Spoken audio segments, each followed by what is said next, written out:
I had always believed that family came first. Growing up in Lagos, Nigeria, my parents drilled that mantra into my siblings and me.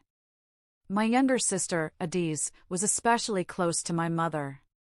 She was the baby of the family, the one who never quite learned responsibility because someone was always there to clean up her mess. I, on the other hand, was the responsible one. The one who worked extra shifts, saved every naira, and sacrificed personal dreams so my family could live comfortably. After years of hard work, I finally achieved what I considered a major milestone. I bought my first house. It wasn't a mansion, but it was a cozy two-bedroom bungalow in a quiet neighborhood on the outskirts of the city.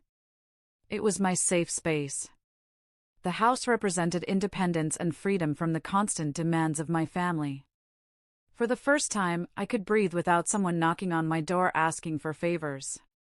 But life has a cruel way of turning victories into nightmares. When my company announced a month-long training program abroad, I was ecstatic. It was an opportunity to advance my career and prove myself at work. I made arrangements before leaving, hired a neighbor to keep an eye on the property, paid my utility bills in advance, and even gave my parents a spare key only for emergencies. The night before my flight, I had a long phone conversation with my mom. "Chika, remember to take care of yourself," she said warmly. "And don't worry about us. We'll manage." "Thanks, Mama," I replied, relieved.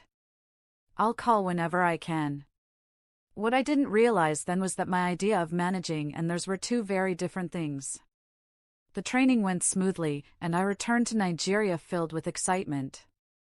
My flight landed at dawn, and I grabbed a cab straight to my house.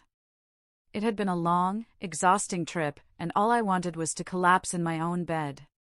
But as the taxi pulled up to my street, something felt off. My driveway was full, 3 unfamiliar cars parked haphazardly, blocking the entrance. My front door, which I always kept locked and secured, was wide open. My heart pounded. I leapt out of the taxi, my suitcase forgotten on the curb. "Hello?" I shouted, rushing inside. The sight that greeted me was surreal. My living room was unrecognizable.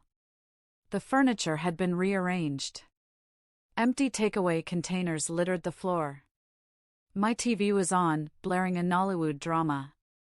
A woman's laughter drifted from the kitchen. Then I saw her.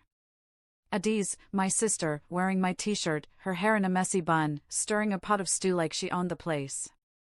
"Chika! You're back early," she said cheerfully,